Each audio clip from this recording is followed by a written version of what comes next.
mà sẽ về mà sai cái này chẳng bé xoay tu thế chung à lòng thu sẽ đuổi thì ông muốn quay một đó cái sẽ à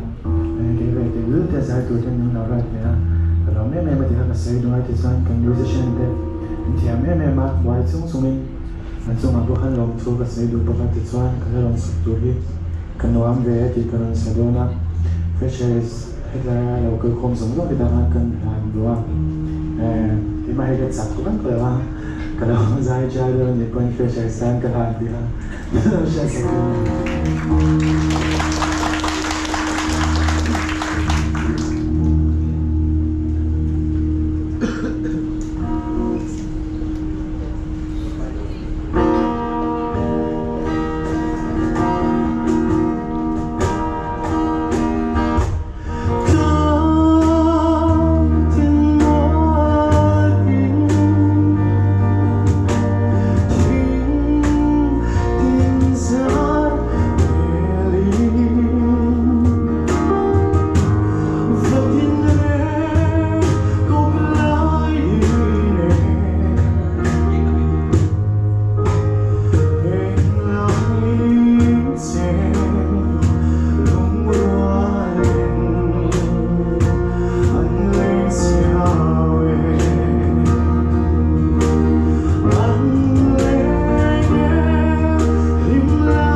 etsin